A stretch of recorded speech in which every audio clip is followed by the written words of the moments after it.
Kirsten. I'm part of the programming team here at PreMed CC, and I'm happy to introduce our speaker today, Mr. Hugo Mora-Torres.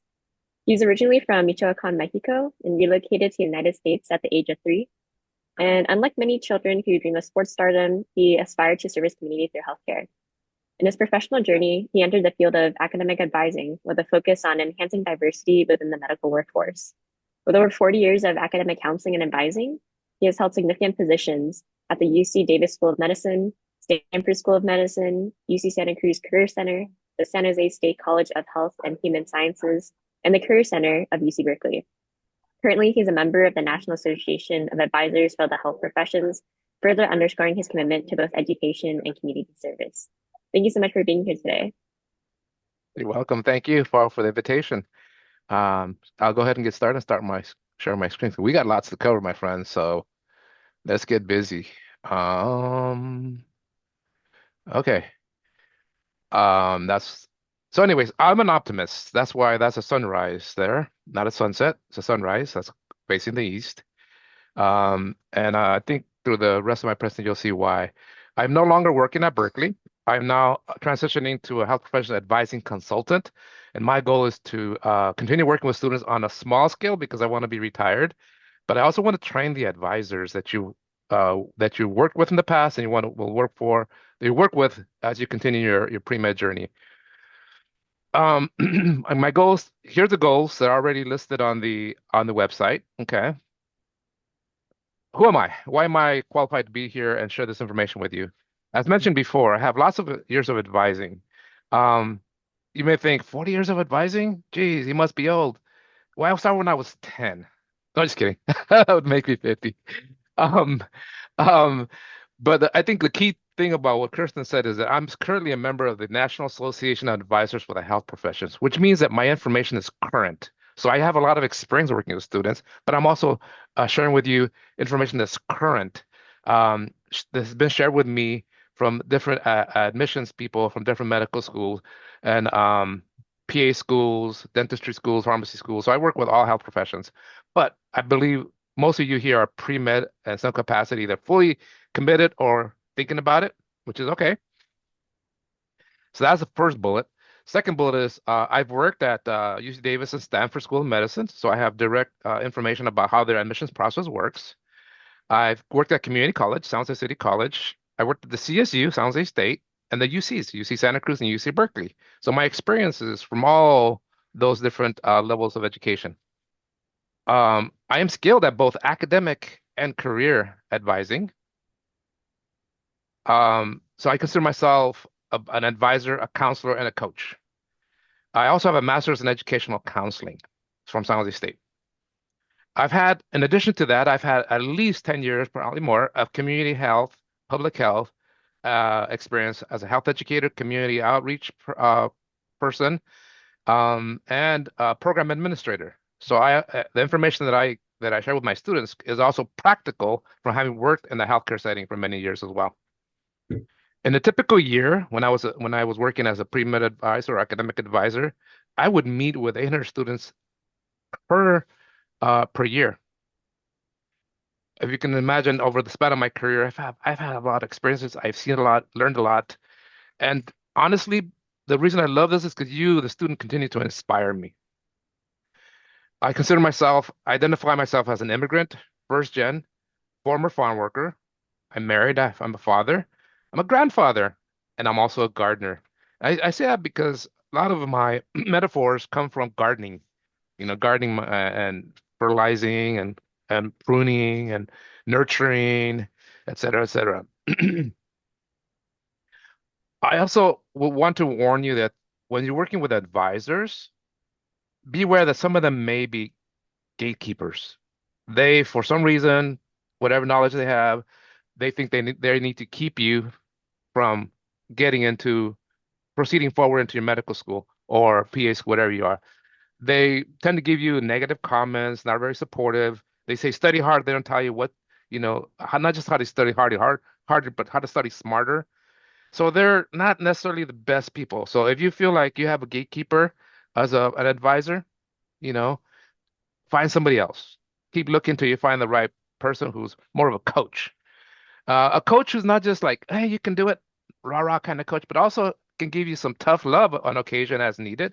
In other words, we'll try more than one approach to inspire you and motivate you, keep you moving forward.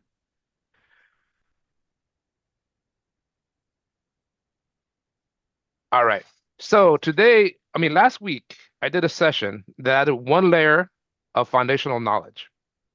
Today, I'm adding the second layer of foundational knowledge. Basically, you consider yourself like a building, and we're building several layers between now and the time you apply. And I found this picture. I think it's kind of cute. The birds up on top, those are tend to be the toxic relationships that you have, the naysayers, the peers who give you, who propagate myths, the peers or advisors or family members who say, you can't do this. So basically, just ignore them, tune them out. Find people who are going to be, you know, say doves, hummingbirds, positive birds that are going to encourage you and motivate you and inspire you. Okay, so today we're building a second layer. If you missed last week's session, please watch it on the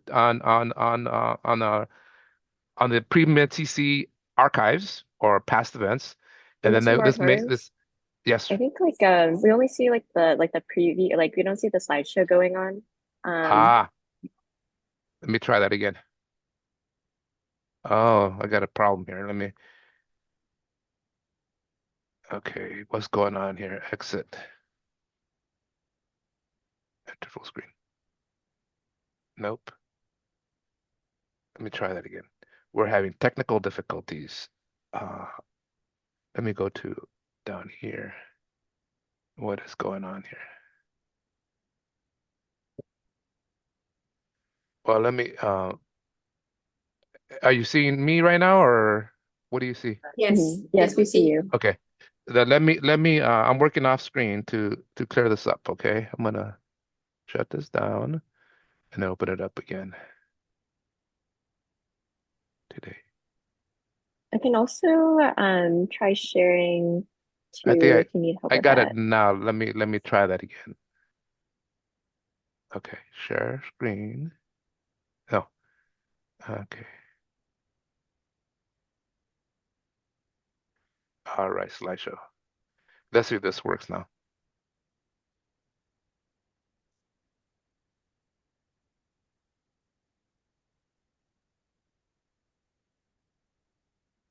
Come on.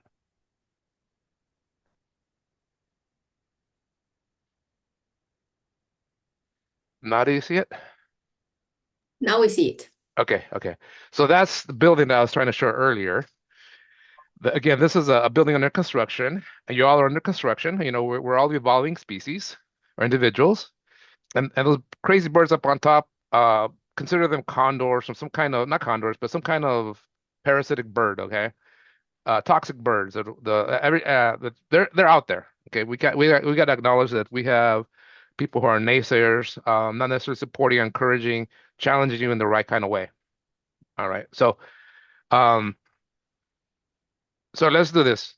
What are the components? I'm just going to go over the first 3 or 4 slides very quickly because they were prior in the prior workshop, but you still need to set the foundation for today. When you apply to medical school, you need a primary application and AMCAS. If you do that well, you're going to get secondaries or supplementaries. If you do that well, you get interviews. If you do that well, you get accepted. If not, at some point, you'll get rejected. Okay. Um, we'll talk about letters of recommendation later.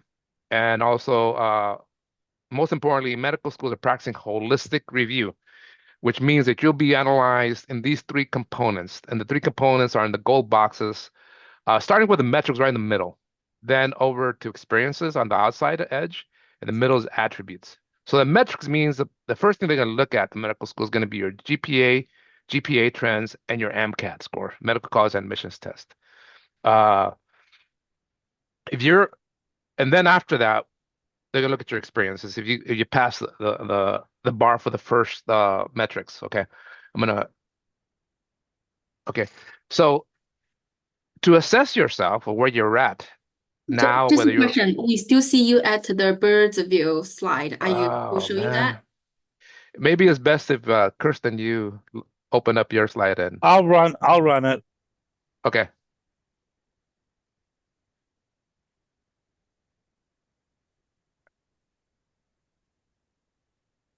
Okay. Thank you for Renee finding that. So let's go down to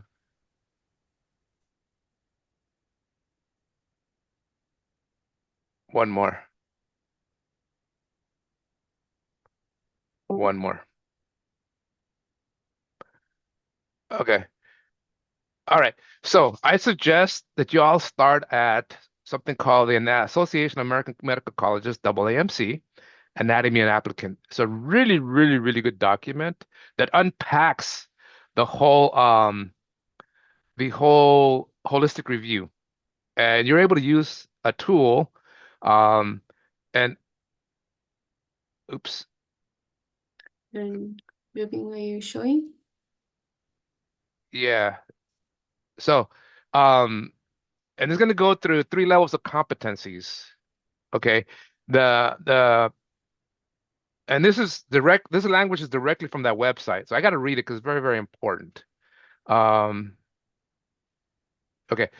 The 17 pre-med competencies for entering medical students help communicate the standards expected of all applicants accepted to medical school. So in other words, these are standards that medical schools are going to look for you to get accepted into their school.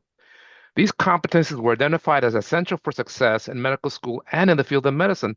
In other words, they make these standards, if you have them or demonstrate them, make good medical students and good physicians.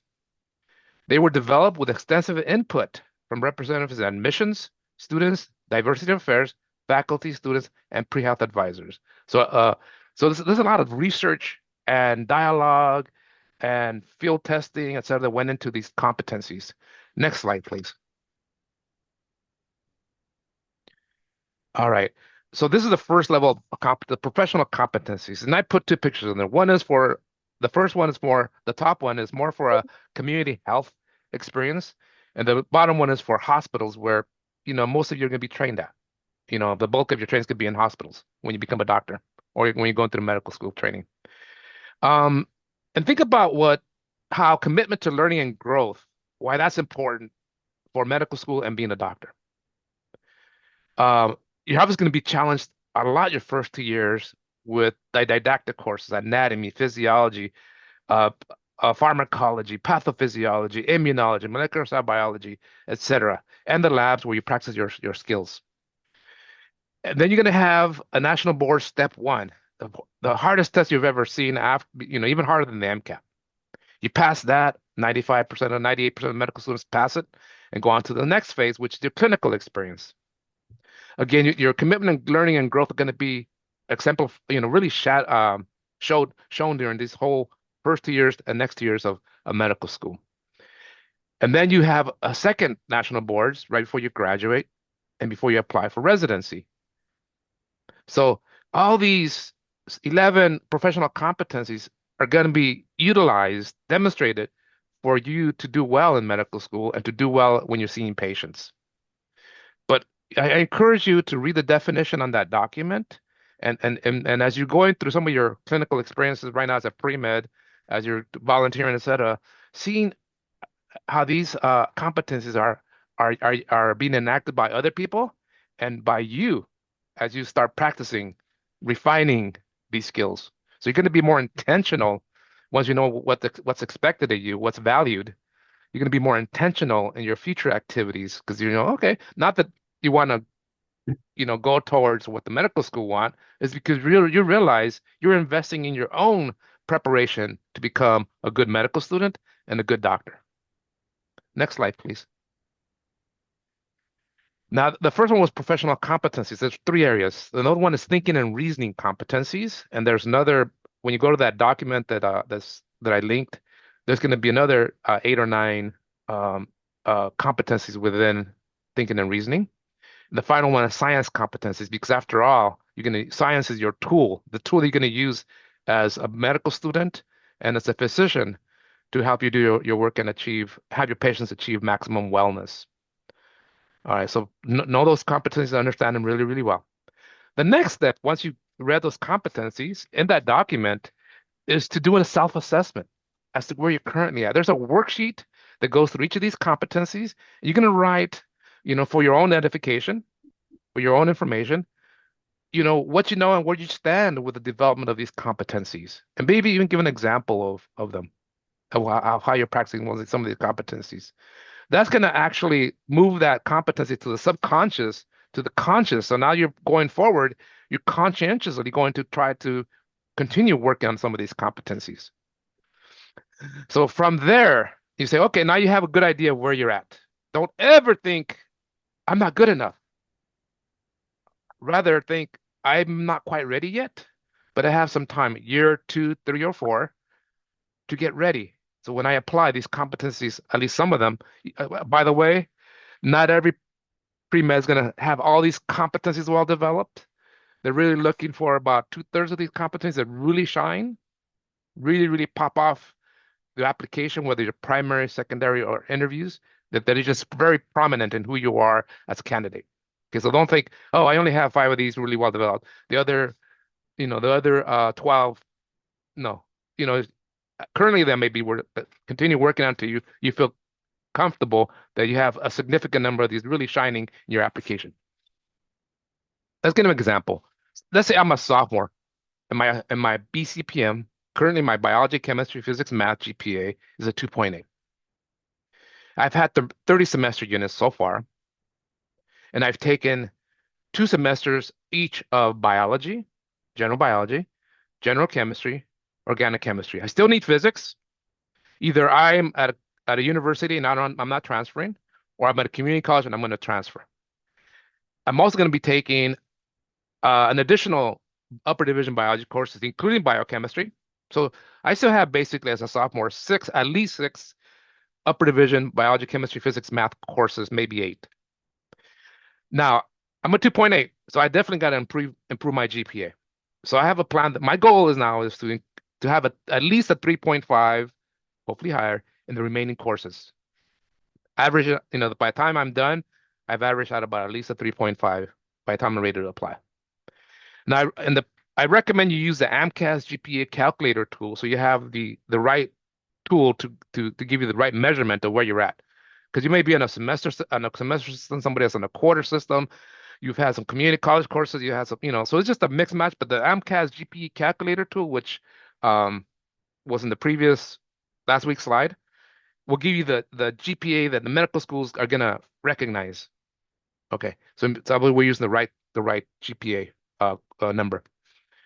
The next goal I recommend you use SMART goals to make your academic plan, a 1-year, 2-year academic plan broken up into semesters, so that you're not just studying hard, long hours. You're actually very intentional, very strategic, and you've seen that progress grow. So you may be the first semester you may go from a 2.8 to a 3.0 or a 3.2. That's growth. The next semester you go from say a 3.2 in semester GPA to a 3.4. That's a great upward trend. And then the next semester after that, you're cruising. You're now at 3.5. You figured out what works for you. You got the rhythm. You got all your skills. And then you end, at 3.8 consistently till you apply to medical school. That's what we want to see. Now, I put in a UNC Learning Center is also a good way to identify the skills that good medical students means they got in and they're doing well, practice basically without really thinking. They already did it so often that it's second nature to them. Very few medical students rely on raw intellect, raw, what do you call it, photographic memories. The rest of us, 95% of us, have to work and develop these skills and use them over and over and over until it becomes second nature. I heard a lot of pre-meds say, oh, I'm just going to do what I'm doing right now, and then I'll go into a post-bac. Do not plan on a post-bac. Please, please, please. Too many post-bac students do not actually make it through medical school. They just kind of burn out and give up. Post-bacs are your safety net. They're there in case you need them. But for now, plan on, wherever you're at right now, plan on, next slide, please. Okay, so here's more information about tools and tips on how to become a more intentional and efficient learner. Next slide, please. Okay, so your goal by the time you apply is to try to be in the green area greater than a 3.5 cumulative science GPA. If you're in the 3.2, 3.5 range, you're still okay. Okay. If you're in 2.8, 3.2 range, by the time you're ready to apply, you're probably going to need a postback. If you're less than 2.8, you're not done yet. We have to meet with an advisor. We don't have enough time for me to give you the options, but you still can get into medical school if when you graduate and you're ready to apply and you have a 2.8, realizing I need some more work. Okay. These are not absolute. These are based on my observation over the past 20 years or so of students getting into medical school. And the community college science GPA is valued equally as the university college GPA. When I say if you're ready, doesn't matter if you're applying straight as after graduating, or you're going to take 1, 2, 3, or 1 or 2 or 3 or more gap years, or if you're doing a postback. Okay, next slide, please. Now we talked about the GPA trend, and imagine that the one in purple, right in the middle, that ends up with a 4.0. If that was actually me at a 2.8, and imagine that as a sophomore. So here I'm a sophomore, I'm a 2.8. And then as a junior, I end up with like a 3.2, 3.3 cumulative because I did well. You see that rise. And then as a senior, I ended up with a 3.8, 4.0 cumulative GPA. I mean, it won't be cumulative, I'm sorry, per semester.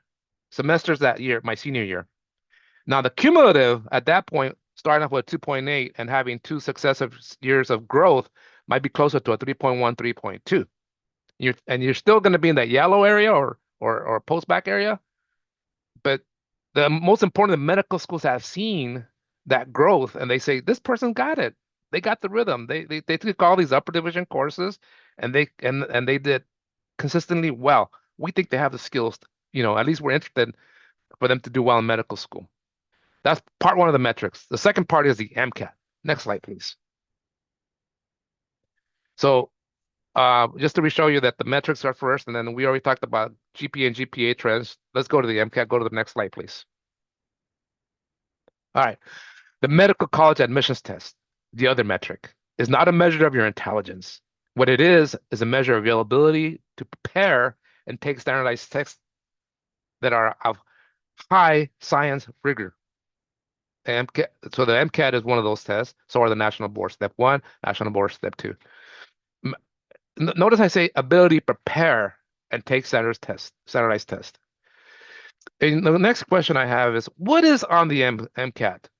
There's a very good free tool called Khan Academy MCAT that has free content. I won't click on there, but I'll describe it to you. Once you click on this link, it'll take you to Khan Academy MCAT. It's free. And on the left-hand tab, there's the 4 sections of the MCAT. CARS, critical analytical reasoning section, a reading test, biological, biochemical, physical, chemical, and psychological, sociological basis of behavior. Those are the 4 sections of the MCAT. And put those 4 sections, and you have a total MCAT.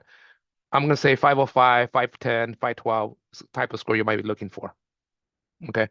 Then they're going to give you examples of, in other words, for the biological, biochemical section, they're going to give you sections that you have to know. For example, acid-base reactions in chemistry, Newtonian physics, electricity in physics. I don't remember enough organic chemistry or biochemistry to code anything, but trust me, they're going to give you bullet points of exactly what's going to be on the test, what content. You click on each bullet point and it gives you examples of passages that are going to test your knowledge of psychology, sociology. They're going to give you practice critical analytical reasoning, or the reading test, practice passages, so you can see what kind of passage you're supposed to be able to read in a very short time. So the goal of this is not to necessarily do MCAT prep, but to demystify the MCAT. And I recommend you do that whenever you have free time, as a first year at community college or university, as a second year, during Thanksgiving break, just a little bit, okay? Don't do this instead of studying. Just a little bit, just satiate that curiosity to demystify the MCAT. Okay, next slide, please. All right, so before I'm gonna go over MCAT prep really quick. My experience having worked with students who were satisfied with their MCAT, they invested a solid 3 to 4 months consecutively, not 2 hours here, 2 hours there, consecutively when you're ready for the MCAT, 3 to 4 solid months, averaging 40 to 60 hours per week of quality test prep. That means not at 3 o'clock in the morning. That means basically this is your priority. I know many of us work. So when you're ready for the MCAT, try to figure out a plan for in your life where you're able to make the MCAT your priority for 3 to 4 solid months. And I hot linked on section 1 the FAP, the fee assistance program, because that can make the MCAT more affordable if you qualify. If you qualify, you also qualify for a big discount for the AAMC store where you get free MCAT content, practice tests, and review, content review, biology, chemistry, organic chemistry, physics. There's some good books there from the source, from the people who actually created the MCAT, administer it, and grade it, score it for you. So start off with see if you qualify for the fee assistance program, because then that gives you a blank check, not a blank check, but a good money. I mean, money in your pocket for you to get stuff more affordably in the AAMC store. But it also qualifies you for when you apply to medical school. You're going to get a big discount on applying to medical school. So easily, if you qualify, that can save you 60 to 70% of your overall cost, starting with the AMCAS and the MCAT. Okay. The next thing I recommend you do is take a full-length practice test. Whenever you do it, 8 o'clock in the morning. Don't do it at 12 or noon or 3 or 4. Do it 8 a.m. Do it in one setting. It's going to take till 5 o'clock in the afternoon. You're going to be bone tired. Your nerves are going to be frazzled. But do not overanalyze the score. You're going to be able to score that. Do not overeat. Don't even look at the score. All you know is I got this right, I got this wrong, I got this right, I got this wrong, I got this right, I got this wrong. It's because the scores are not predictive. Too many people have to put emphasis on how you did the first MCAT, how you did all the practice MCATs. They don't really predict, because when you actually sign up for the real MCAT, you're gonna have some surprises. Either, aha, I know all this stuff. Oh wow, I hadn't seen this before. You have to be ready to adapt. So these MCAT practices are not predictive. They're just practice for you to continue refining your test taking skills. So after you take the first practice test, dissect that test the next day, look at it and say, what did I get right? What did I get wrong and why? Was I tired? At what point did I get tired? So make notes. Was I hungry? Was my stomach like just making all kinds of noises, and I was getting the blood glucose deficit? Was I anxious? Did I sleep well before the test? What can I do better for my nutrition? Did I gorge like on like a McDonald's, what do you call it, breakfast meal when I should have had oatmeal, or something like that. So in other words, you got to really work on your bio breaks. When you go number one, when you go number two, you don't want to go number one or number two in the middle of the section. You want to try to, learn how to regulate your bio breaks so that you if you have to, you do it in your breaks or during lunchtime or after in the exam. All these things matter. It's like preparing for a Olympic event. It's conditioning. It's a practice. It's refinement. It's skills building. Okay. So after you've dissected the test and made a list of things you have to improve on, going over the next 3 or 4 months, the next thing is to do at least 4 weeks of content review using AAMC material, Kaplan or Princeton. They're all the same, to be honest. Kaplan and Princeton, they all borrow from AAMC content review. Because they in AAMC say, this is what's going to be on the test. We're not trying to trick you. This is what's going to be on the test. After 4 weeks, do another practice test, full length just like before. But you're going to gauge your comfort level. You won't be as tired. Your thinking is going to be more acute. Your speed and the way you answer the question is going to be, you'll notice a difference, an improvement. Okay, progress. That's all we're looking for is progress. Now, after you've done again, don't overanalyze this test. Don't look at the results. Oh, I'm ready or I'm not ready. I'm never gonna. No. Just know there's a practice test. Problems. Then after you do problem sets in each of the organic chemistry, general chemistry, you do problem sets 4 or 5 hours, 6 hours a day. And then once in a while, you say, you know what? I'm really rusty on Newtonian physics. I'm really rusty on my trigonometry. I'm really rusty on certain aspects of organic chemistry. Let me break open the review book and go over that one more time. So it's problem set review. And that's why I put on number 7, rinse and repeat, 4 and 5. Problem set review.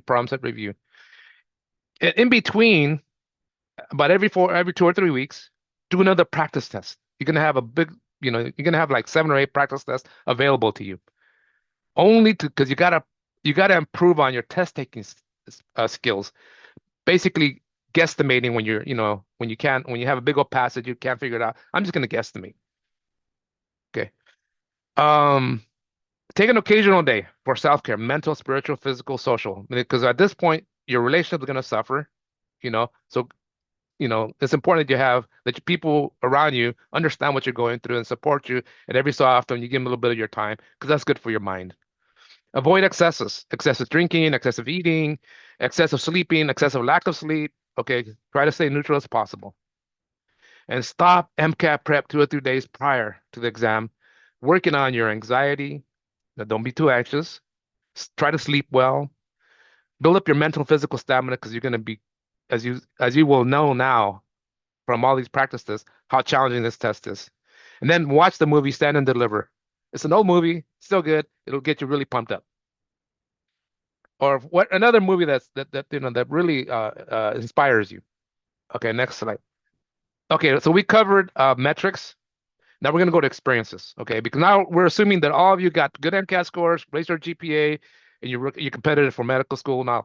But before that, you say, I got to invest in my experiences to prepare for medical school. Go ahead and show these attributes that really pop. Show and develop. As I said, the sections of your application, the primary application. Please read the other impactful experiences section of your AMCAS books. Okay, but I mentioned do things that are authentic to yourself. Be authentic. Do things that you like, that you could, or even challenge yourself because you're going to want to step out of your comfort zone to really challenge yourself. Okay, next slide, please. Okay, so experiential learning. That's all the experiences you're going to be doing. You're really learning experientially through experience. This is what pre-med students typically do when they apply to medical school. You're going to be a typical pre-med student, but how you do these is going to be untypical. You're going to do it authentically as opposed to just checking a box. The medical school will see that I want to volunteer. Medical school will say I'm going to work for a little bit. Right? So volunteering is valued because uh, um, and one of the attributes that or competencies that medical schools want to see is community service, is service oriented. That's a good way to demonstrate that. So find a location that maybe you're in your neighborhood, Boys and Girls Club, tutoring, um, Boy Scouts. There's a group around your corner where you in your neighborhood where people do hip hop dancing. Go over there, hang out with them and the youth, and learn how to bond with a very, very tough crowd, which is adolescents. I find adolescents very tough to bond with, but challenge yourself to do that. Some of us have to work. Hey, what am I doing? Are you a barista? Are you a Costco Target? What are the skills that you're learning there? Are you multitasking? Learning how to manage your time because you're also a student. Are you doing customer service? Et cetera, et cetera. Or maybe even learning how to de-escalate relationships that are toxic with you and your coworkers, and somebody's really has it for you because they're thinking, oh, what's the student doing here? They're just bumming around or whatever. You learn how to de-escalate and get people's respect, work with them in a constructive manner. All right, clinical. Clinical is considered medical assisting, emergency medical technician, other types of things where you're actually doing stuff with patients. Emergency room technician is also one of those. Shadowing was in between. You're in a clinical situation, but you're sitting in a corner just observing. So don't overemphasize shadowing. If you have an opportunity to do it, if you don't do it, if you don't have shadowing opportunities, that's fine.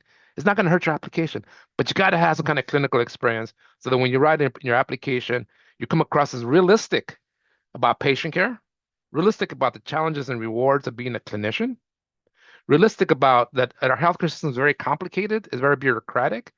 There's HMOs, Kaiser, there's Blue Cross Blue Shield, there's paperwork, there's restrictions on what you can prescribe. So you got to know that, physicians have certain challenges dealing with our healthcare system. Um, and there are also a lot of rewards. Our healthcare system is very technologically advanced. Maybe sometimes providers over rely on technology and others don't. So you want to observe all that and be cognizant. That's what you're gonna aspiring to get into. And the best way to do it is hands-on experience of some sort. Healthcare experience, such as health education, patient navigator, hospital volunteer, medical scribe. These are all considered healthcare. Now, medical scribe, in my opinion, is like a hybrid of clinical and healthcare because even though you're not doing anything with patients, you're typing into the medical record, you're seeing a whole heck of a lot. You're seeing the whole what do you call it, patient care continuum from the beginning to the end, to the diagnosis, from the story of this is what's wrong with me to the diagnosis and everything that took place in between. So you learn a lot.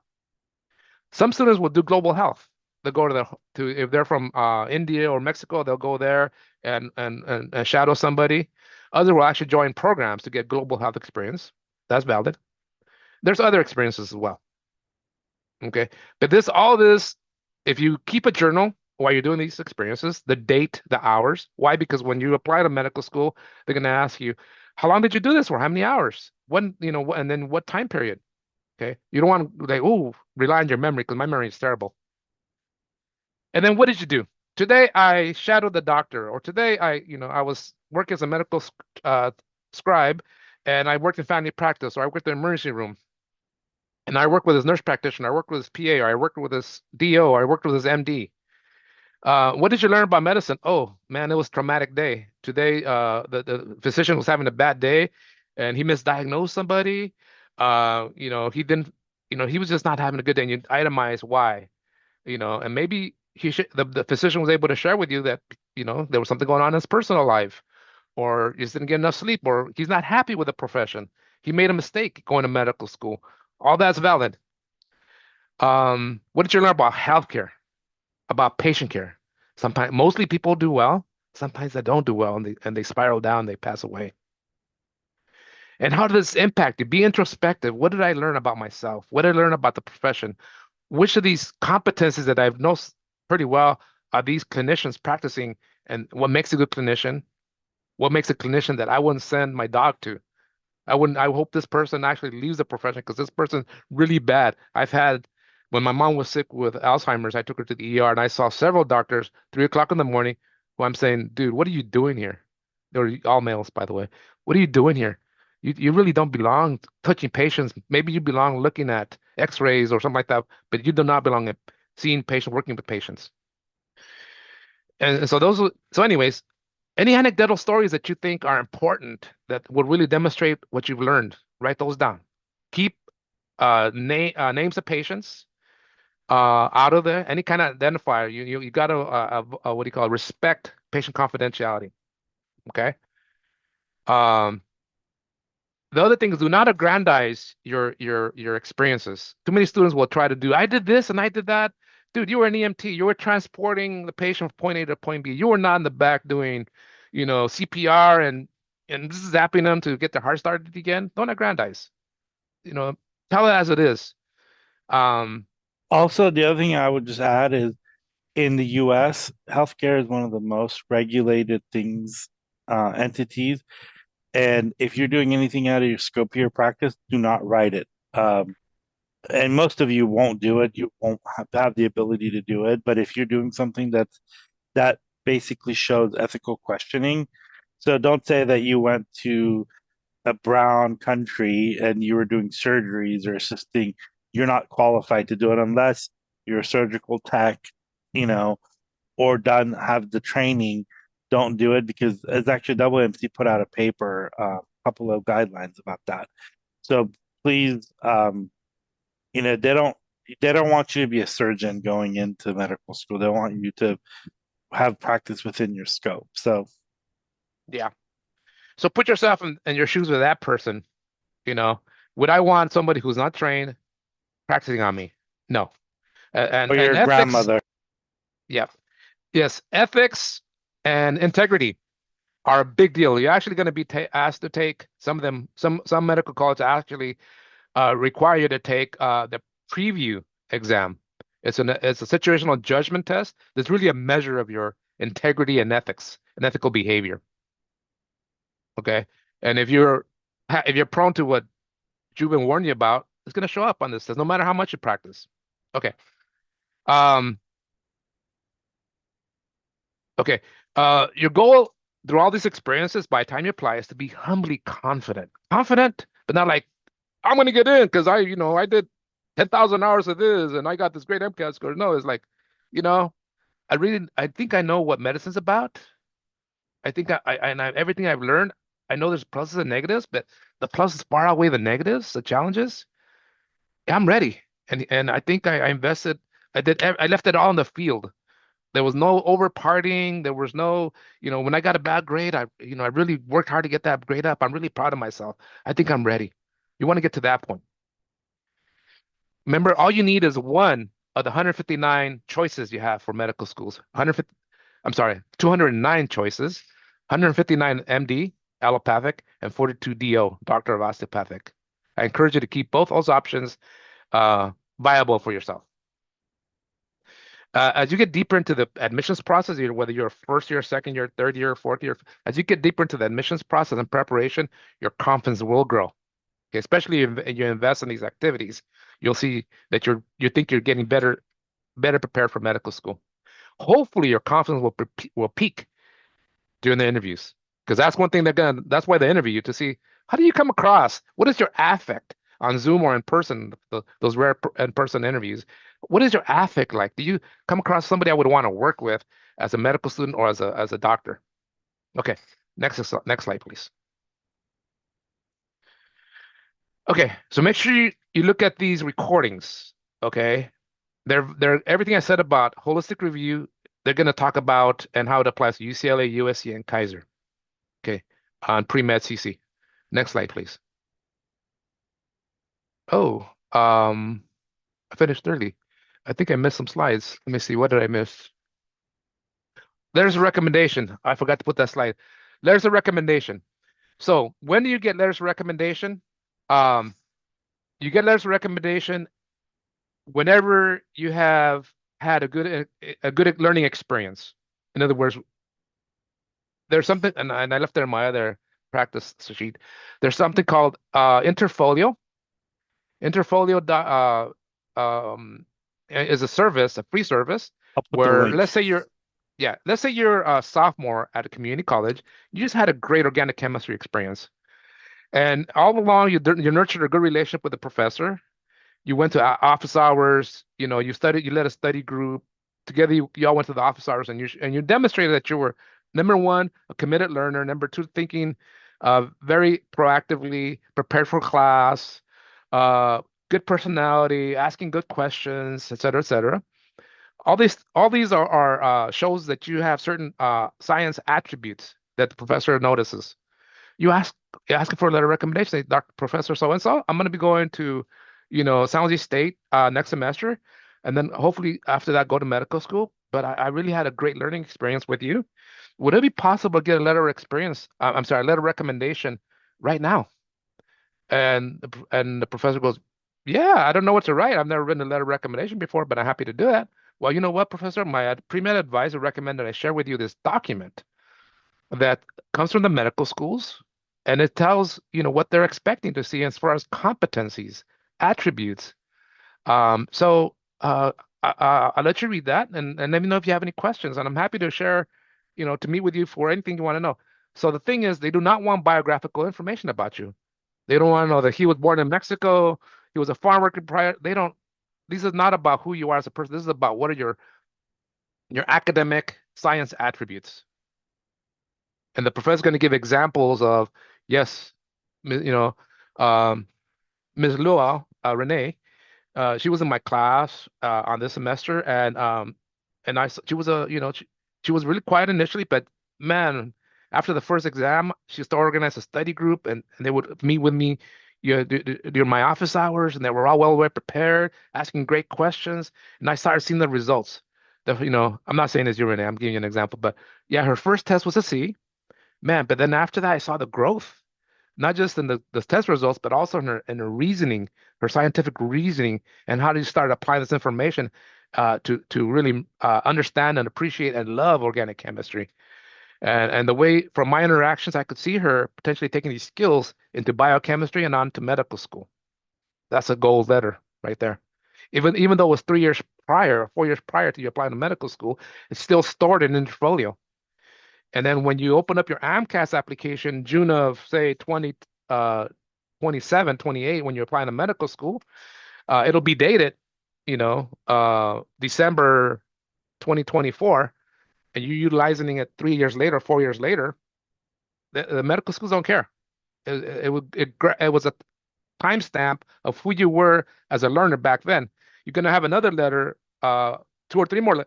By the way, you're going to need 2 to 3 science letters when you apply to medical school, and 2 to 3 other letters. Other letters being, I'm sorry, 2 to 3 academic letters, preferably 2 science, preferably 1 non-science, psychology, sociology, anthropology, languages, etc.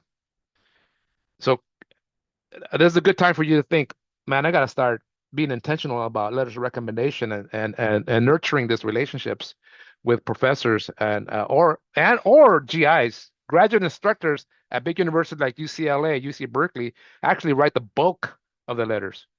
Not the Nobel Prize winner who taught biochemistry. You're one of 500 students. You're a dot in a lecture hall. They don't know you. All they can say is you got an A or a B in their class. The GIs, graduate instructors, are the ones that write the bulk of the letters where you have big classes. So work with those. And it's not matter whether they have a PhD or a PhD in training in their signature. What matters most is what they say about you and that they're qualified to assess you because the university hired them. Okay, so don't think, oh man, I got to go get that letter from the instructor or the professor of my organic chemistry class. Not if they don't know you. They got to know and appreciate your scientific competencies, student competencies for it to be a good letter. So those are the academic letters. The other letters could be your supervisor at work. Again, many people at Target or Costco don't know how to write a letter of recommendation. They might even ask you to write the first draft. Ultimately, it comes from them. They have to sign off on them. So I would not let anybody know that you wrote the first draft. Sometimes they do. It happens. Write the first draft. Be as authentic as possible. But ask them to change the language, change words that they don't normally use. And please also have them add their own. Because once they read the draft, okay, I could fix this and fix that and fix that. Okay. So where you volunteered is important. It's important you get a letters of recommendation where you volunteered. If you have clinical experience, important you get letters from clinicians, whether PA, MD, DO, the nurse, supervisor, doesn't matter. Somebody who was able to appreciate what you contributed during that clinical session. And again, that letter guide, the guideline for letters of evaluation, that is priceless because that's what the medical schools want to see. Your biographical information is already on your AMCAS application. So it's a myth that the professor or the person who's writing the letter of recommendation needs to include biographical information only if it's pertinent to whatever competencies they're trying to address in the context from which they're writing the letter. Volunteer supervisor, clinical supervisor, academic professor. And you're going to store those in Interfolio, or if you open up your AMCAS, move them into AMCAS when you open up your AMCAS account on first week of May, whenever you're applying. You can migrate those letters over. You're going to store all your letters in the letter bank there, and you can tailor them to wherever you want to send them.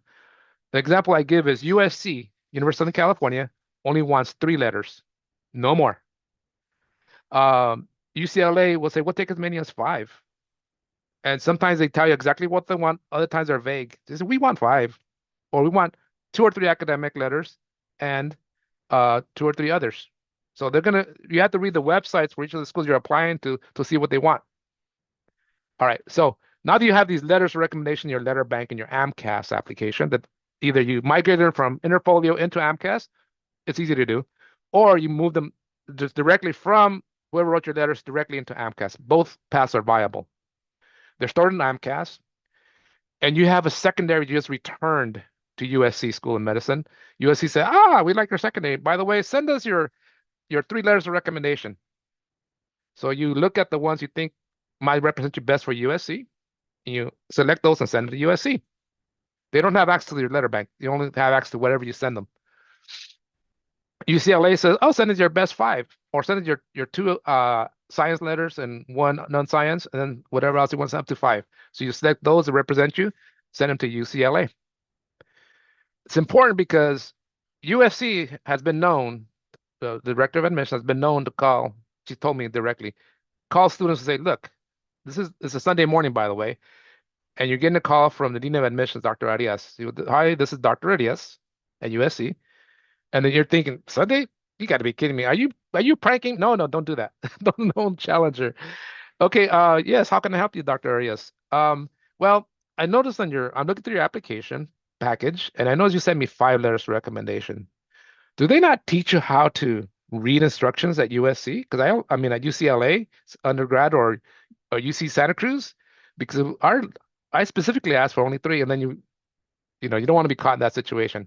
So read on the website what they're asking for. Read the instructions when they're asking you to submit your letters of recommendation, and give them what they want. Okay, so yeah. So anyways, letters of recommendation are used along with your supplementaries, along with your application content, to then decide which of these attributes does the student have that we really like at UCLA, at USC, at Harvard, at Rush Medical School in Chicago, at University Autónoma de Guadalajara in Mexico, or Ross, the Caribbean islands. They all follow similar processes. They want to know what your complete package shows in terms of your attributes, because they already looked at your numbers. If you're this far, they're not worried about your numbers. They're not worried about your MCAT or GPA scores. If you've gotten this far into you should be confident, because they're not worried about me academically. I gotta show them who I am and that I belong at that school. And this is who I am. I'm not gonna apologize. This is who I am. I had some issues. I fixed those issues. I'm ready. Or I've been cruising throughout. I'm ready. All right.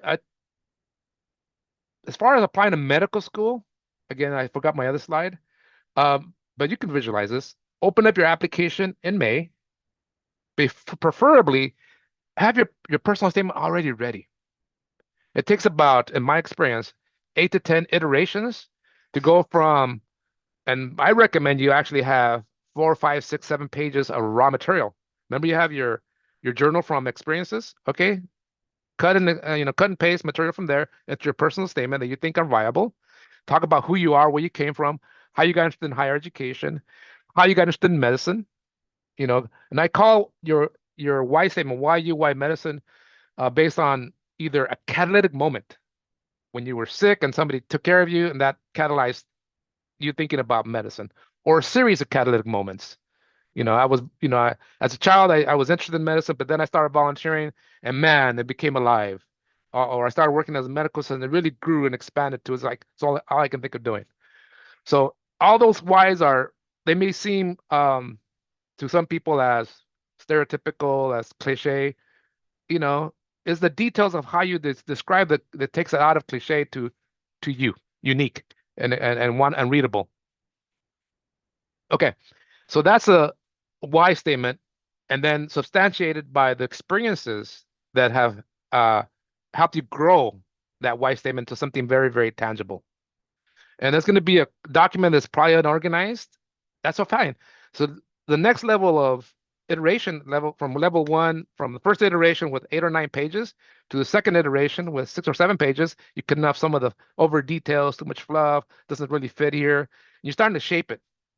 Okay, either you're going to do by the time you finish and you're ready, you have your 5,300 characters, 1 page ready. You're either going to have a biographical timeline, like, I was born on such a day and now I'm graduating and I'm ready to apply. 2 themes, paragraph 1's an overview of the rest of your statement. Paragraph 2 is a certain theme, academic, research, clinical.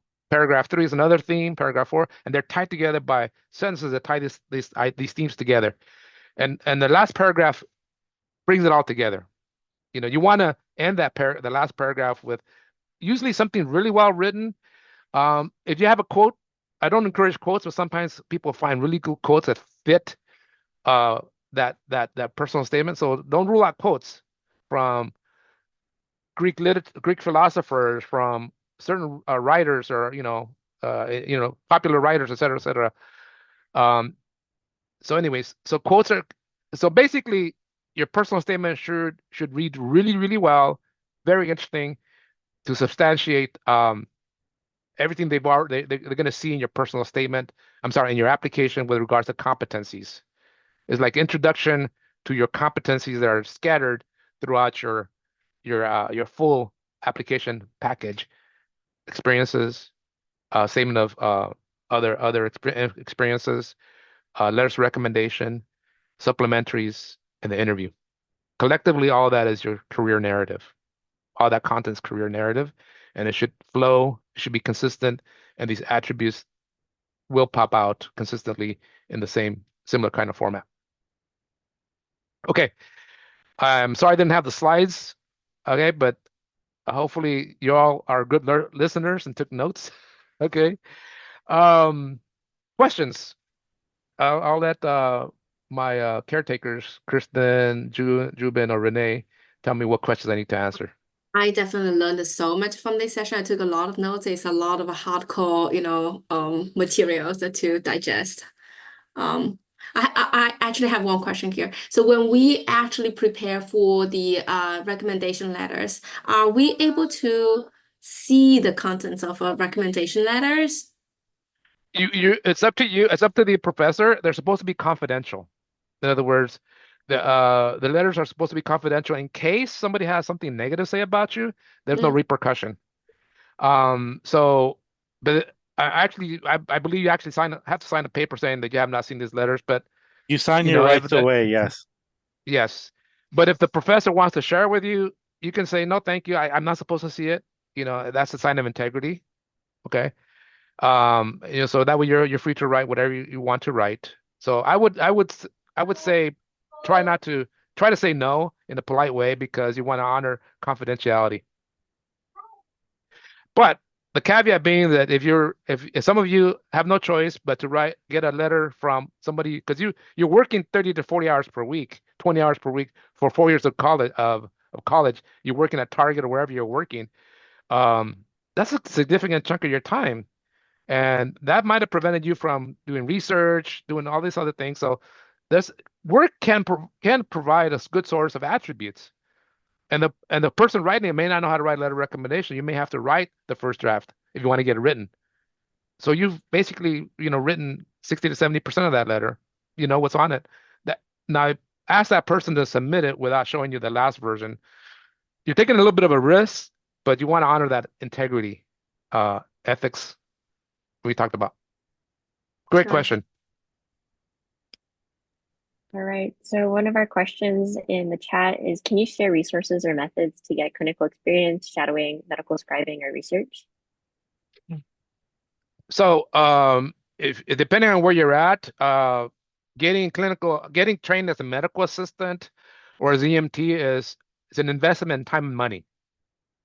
Okay, you might have to invest as much as $6,000 to $8,000 to get that training, but now you have a certificate that gets you employment, and you're able to work and see and engage in patient care. So it's an investment in you. So that's one option, and all you do is type in your county, Santa Clara County Medical Assistant Training, and it's going to give you a list of schools.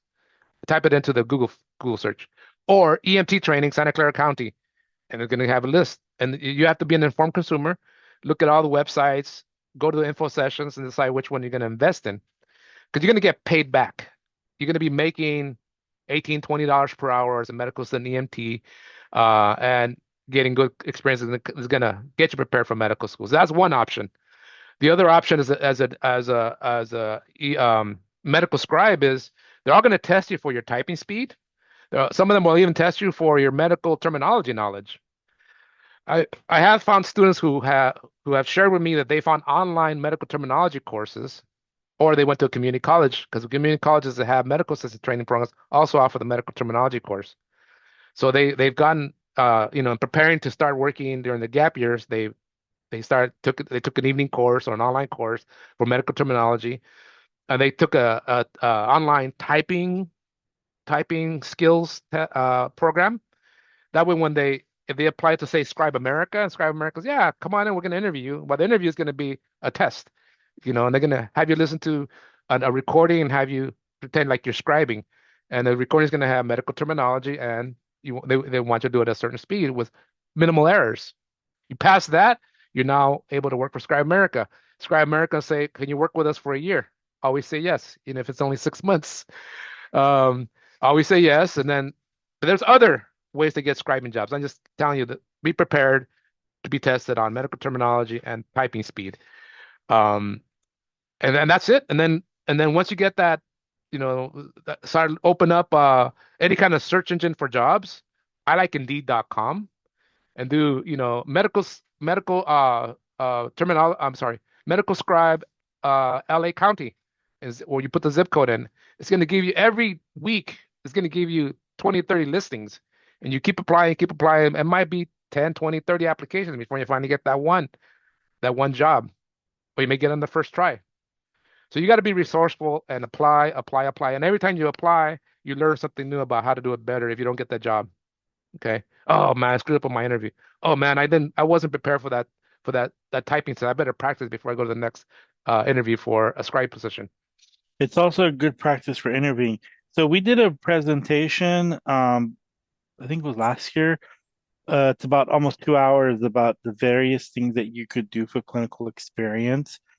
And so watch it. We put the link in there. There's also a PowerPoint that you could download that also has sample letters that you could give if you want to just do shadowing.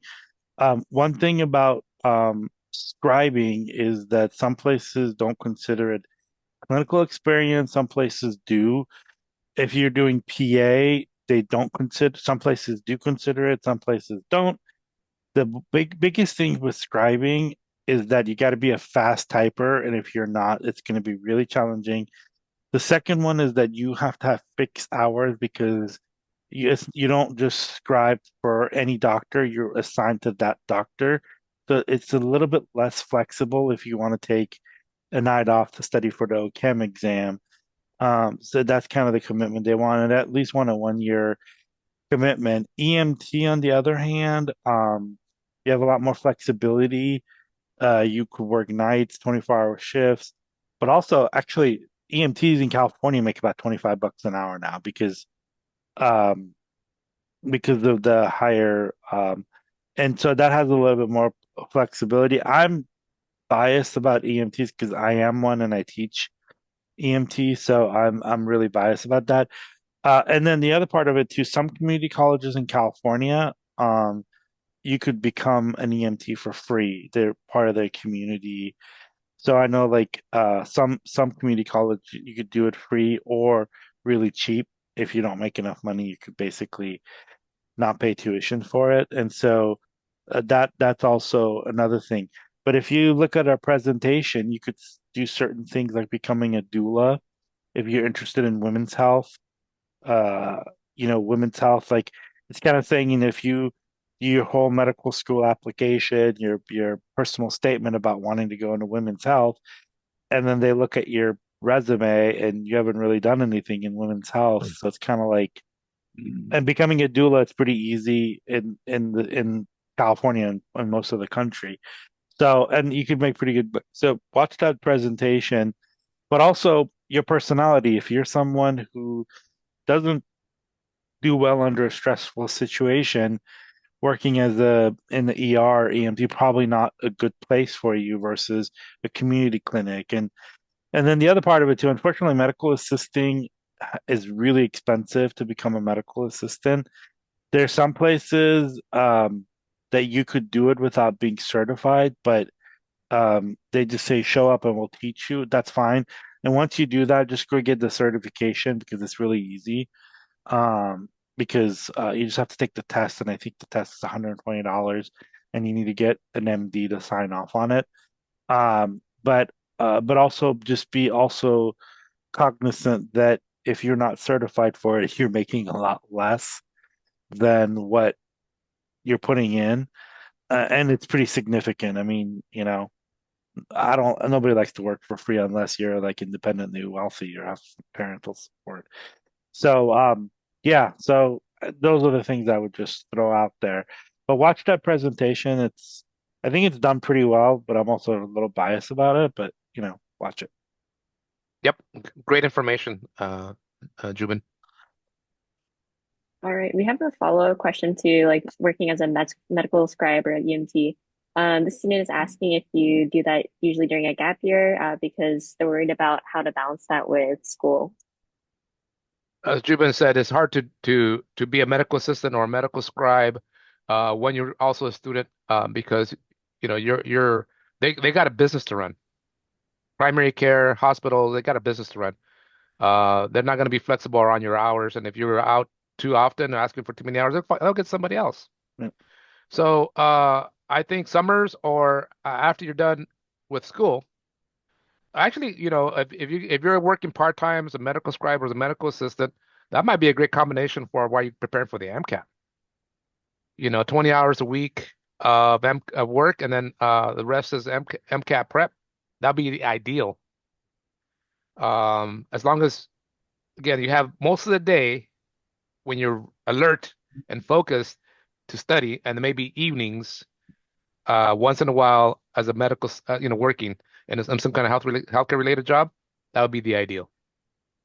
Yeah, what Mr. Mora Torres said, that like you have like a clinical responsibility. You don't show up, people health is affected. So you got to work in a place that can be flexible with you. Um, but scribing, I could tell you that if you're assigned to a doctor and you don't show up often, they'll just get rid of you. And that's because you have to understand how they do things, and every doctor does their history differently, their notes differently, and they don't want it's not interchangeable. Usually in the ER, and I could just speak from the ER, each doctor has like 4 to 6 scribes that they rotate through, but it's not interchangeable. The nice thing about an EMT is you could work 24-hour shifts where you could sleep and study. You have a lot of downtime if you're on an ambulance. Medical assisting, the problem is working in a clinic, it's 9 to 5 or 8 to 5 or 7 to 5. So that's during your prime classes/study time. So you have to like weigh all those things. And some of us have to work. Like if you have to work to be able to pay for food in your stomach, roof over your head, you're gonna have to do it. And healthcare jobs pay a little bit more, but if you don't have to work, don't do it. But it's not some sort of like nilly-winny, nilly-willy thing that you could just do. If you need to work and you can make good money, I mean, I was shocked on how much, you know, fast food workers make now, but and so those are a lot more flexible. You don't show up to flipping burgers, they'll find someone else, but nobody's gonna die. So um yeah, so I would just say that like if you have to work and you need to work, healthcare jobs offer a lot of things. And there's a lot of things you could do, like and just look at that presentation because we have like a whole breakdown of there's phlebotomy, and I can't think of all of them because The only thing I want to add to that is preparing to getting into medical schools is not a race. Okay, it's not whoever applies first gets in. It's whoever's prepared best has the best outcome. And if that means you invest in a year or 2 or 3 or more of gap experience before you're ready to apply, you're probably going to have the best outcome. I wouldn't go more than 3 or 4 years, to be honest. If unless you have very, very extreme life circumstances. Um, but the average first year medical student is 25 and a half years old, 25.5. Most students graduate with a bachelor's degree at 21, 22, maybe 23. So that means that the persons who got into medical school after 25 and a half took 1, 2, or even 3 years to get ready.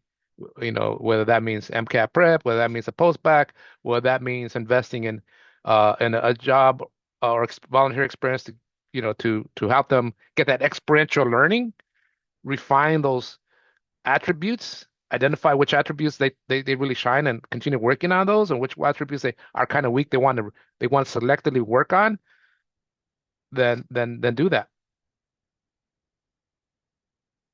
A follow-up question here. Is it possible for me, say, to not have any clinical experience before the applying, but say that I will be doing something say, after the It is application. possible. I don't think your outcome will be very, very good though, unless if you don't have any clinical experience. It's not a requirement, by the way, but the medical schools want to know the realistic about you and why medicine. And best way to describe that is by getting clinical experience while you're mature. Not when you were 18, not when you're a 7-year-old that had some kind of physical challenge, a health challenge. And so planned experience, they say, well, that's great, but we don't require it. So basically, we want to know, are you ready for medical school now? Not will you be ready in medical school 3 months when you're down the road when we're getting ready to interview you. I don't recommend that that you apply without having clinical experience, but you have planned experience. I think it's better to wait a year and get that experience and then apply because that's going Gotcha. to be incorporated into your personal statement. It's going to be incorporated. Hopefully you get a recommendation as well, and it'll also show up in your AMCAS application. Gotcha. Remember, it's not a race, so you need to invest an extra year for you to be better ready for the next Olympics. Then that's what you do. So I would We just should add, go ahead. is that the moment you press your AMCAS application, it's like the next 10 years of your life. But before that, it's a good 5 years. You should pretty much have a good idea what healthcare is, and if you want to becoming a physician or in any other job, is because first of all, you're putting yourself through a lot of these things, and watching Grey's Anatomy is not like real. I think I watched like 4 episodes of Grey's Anatomy, and I work in healthcare, and I wish it's not like that. And so you probably should have a good idea, but also being able to talk about those stories and those experiences. But I think like it's kind of like saying, I want to go run a marathon, but I've never ran in my life, and I want to show up to the Olympics and run. It's kind of like you kind of have to have a good idea of what you're doing. That's my own personal. I I I think I agree with you 100%, June. I think you're right on. One more question, then let's close it out. Yeah, I Uh, have one question. In terms of like the letter of recommendation, should you like ask your in terms of like materials to provide besides like the WAMC like letter of rec guidelines, should you what other things would be good as like supplementals to that? That's it. Again, it's not supposed to be a biographical letter. It's just supposed to be a, an objective assessment of you as a student, your academic skills, or as a worker, if you're a healthcare worker or if you're volunteering. Um, if they ask for something, give them a version of your personal statement. So you might want to write your personal statement now, a version of it, just to give them a little bit more context that you have, that you're an interesting person. But if they read the guideline for letters, the guideline for letters of evaluation writers, they don't say anything about, oh, please write a paragraph about this person, how basically how do you know this person? What's the context? Well, I supervised Jubin when he was an ER tech for 4 years, and I'm the RN supervisor or I'm the medical director of the ER, and everything that I'm putting in this letter is feedback that I've gotten from the clinicians that he's worked with, and so that's the context. Now, my experience with Jubin is that he lists all the character traits. He's critical thinking, he's hardworking, he's culturally humble, and et cetera, about all the diversity. His expertise with working with diversity, equity, and inclusion. He never missed a day. He was also multilingual because he knew Farsi and Spanish and English, et cetera, et cetera, et cetera.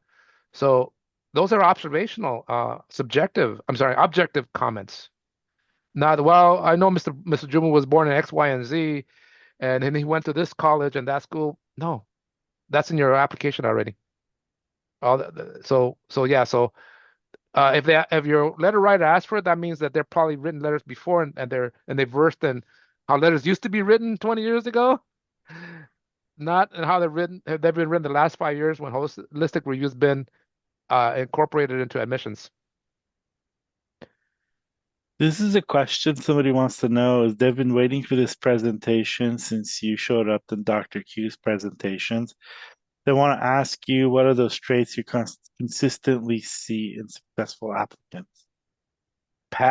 Passion for learning. Uh, and also either stubbornness or confidence that they can get through any obstacle, financial, emotional, um, resilience. Resilience is a big thing. Many of our students have had really, really hard life situations, yet here they are getting ready for medical school, and they're optimistic. They should be jaded. Life has really thrown them some really, really nasty curves, and here they are optimistic about getting into the healing professions, knowing that they're going to get into something really, really challenging, and say, if I can handle what I just handled, I can handle this. I'll figure out a way to do it.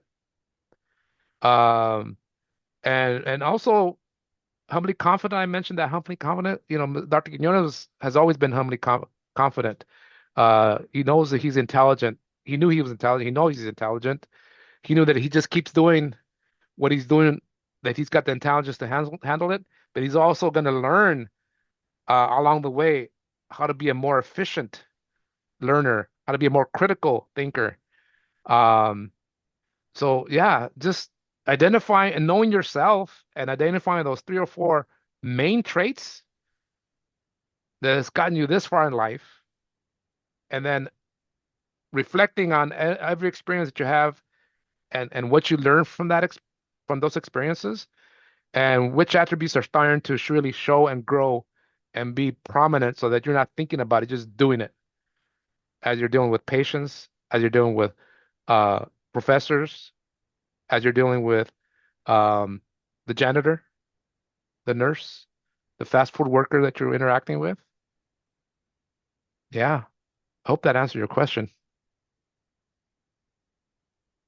And By the way, then, Dr. oh, Quinones is just one of many students who are now directors of admissions, who are doing amazing things. And none of these students, I said, in other words, I don't know what's going to happen to you once you get into medical school. All I know is you're going to do great things. Um, you, when you get to medical school, you're going to find doors open up. Don't be afraid to go through those open doors. If you think, if you're curious and you're interested, because that then leads to more open doors and more open doors and more open doors. So also be adventuresome. Don't be afraid to fail.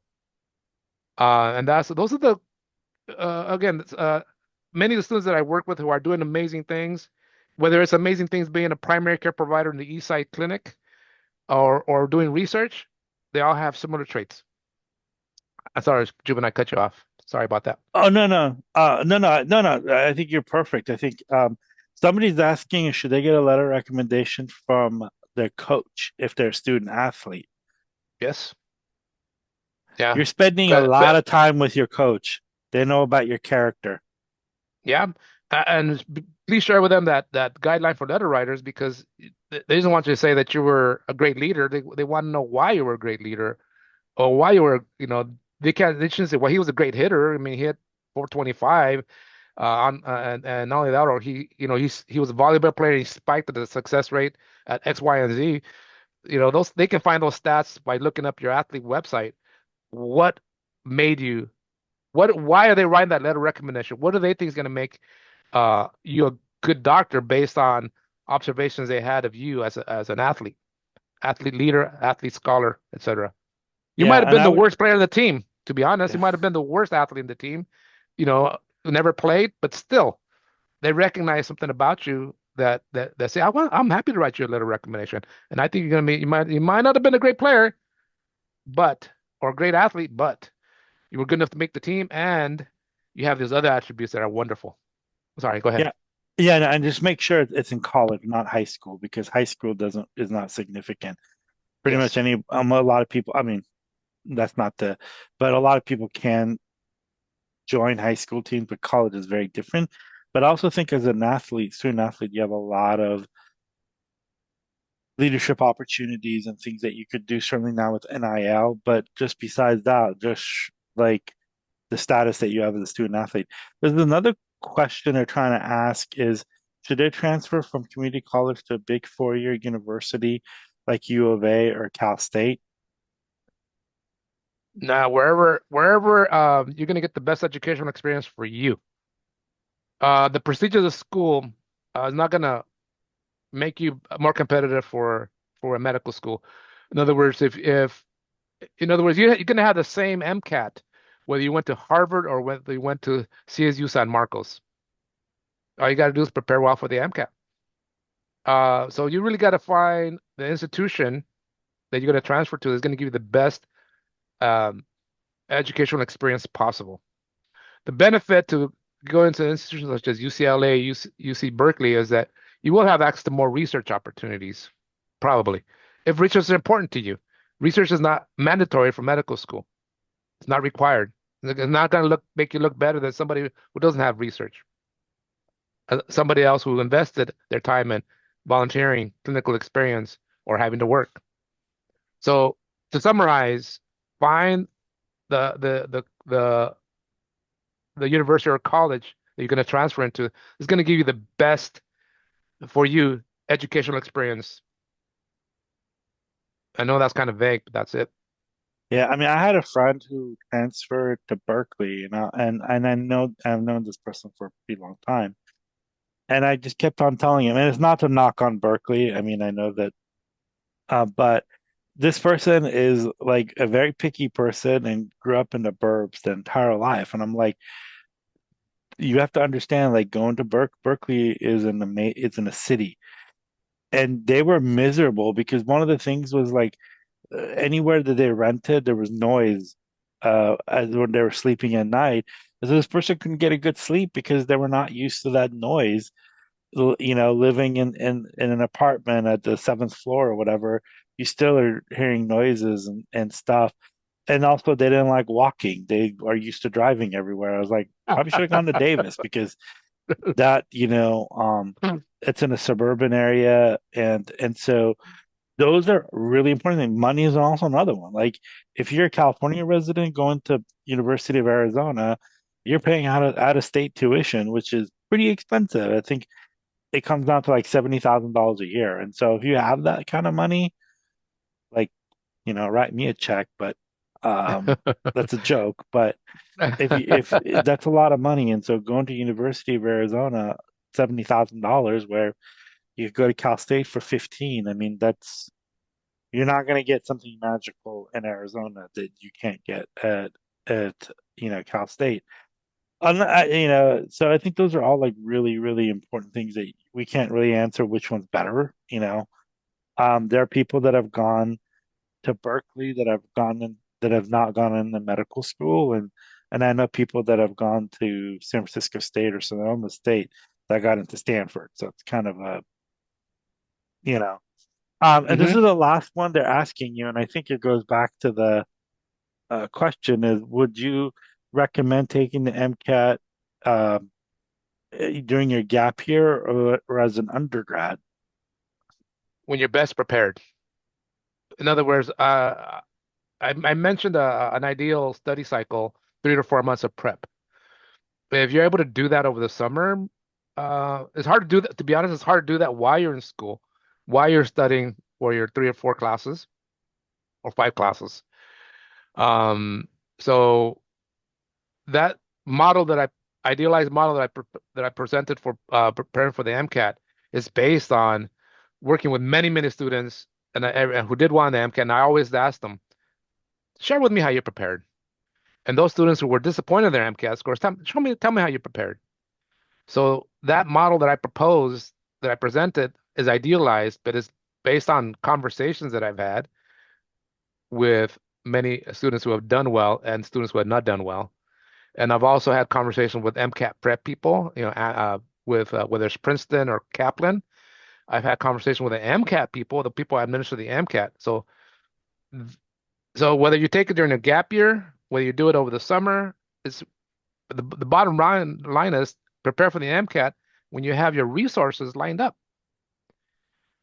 as best as possible. Like I said, some students don't have the luxury. They have to work 20 or 30 hours per week because their life situations dictate that. So they have to find a time in their life when they can prioritize the MCAT as much as possible, given that they also have to prioritize work. So they have at least 50-50 balance. But if you can, please reduce your work, reduce everything else, and focus on the MCAT because that's your future, if you can. I would just say that there is 168 hours in a week. And if you want to be a normal human being, you have to sleep at least 6 hours a day. So 42 hours of it is gone towards that. Everything else from cooking to groceries to all of those other things that you need, travel, all of those different things you need to do. So if you're able to fit in, 25 hours a week into that, do it. But if you're taking 3 classes, 4 classes, having to work, you want to do research, you want to have a relationship, you want to go to be in a club, all of those things require time. And so if you're able to fit it in, do it. But if not, do it your post back. It's, or summer or whatever you need to do. So it's the economy of time. Don't So one of say the slides One of the that. slides that I recommend is that University of North Carolina Learning Center. There's a link in one of the slides that I put in, and the middle column shows working smart, studying smart, and there's a time management. Everything that Jubins just says about time management and prioritization. So there's an activity there for you in your semester. You can use that same activity for your MCAT prep. Like getting ready for your MCAT prep, like say how many hours per week, how much, when do I got to sleep, when do I got to go bathroom, and then going through the prioritization activity and say, okay, I got to prioritize this. So that's going to be a reality check to help you find ways to carve out the time that you'll need over the next 1 month, 2 month, 3 month, 4 month period that you're able to dedicate towards MCAT. Every person's different. Your life cycle is different. Your life situation is different. So take whatever we learn from this, take that uh, UNC Learning Center time management activity and tailor it to your own situation whenever you think you're going to be ready for the MCAT. It's the best I can do. There's no magic formula that works for Yeah. everybody. There's no like the time also is very different. Like the WMC is not recording how many times you clocked in the study. If you've taken general chemistry 7 years ago, you probably have to do a little bit more review in general chemistry than you would biochemistry if you took it last semester. So nobody can tell, for example, Kirsten is really, really smart. It takes her an hour to study something. It may take me 2 hours to study. So I'm just gonna have to put in more time in doing that. 4 times, yes. True. That's true. No, for me, it's 4 hours. You too, So Kirsten. yeah. So don't compare like people somebody says, so I think somebody asked one of the med students asked how many hours should I study for the MCAT? I was like square root of I, it's like that's kind of like an imaginary number because it's very different for everyone. Anyways, I need to go to bed and Mr. Mora-Torres has other responsibilities to do Nature for calls. yes. Bye, y'all. Thank Thank you you, so much. everyone. Appreciate it greatly. Bye, everyone. Bye, y'all.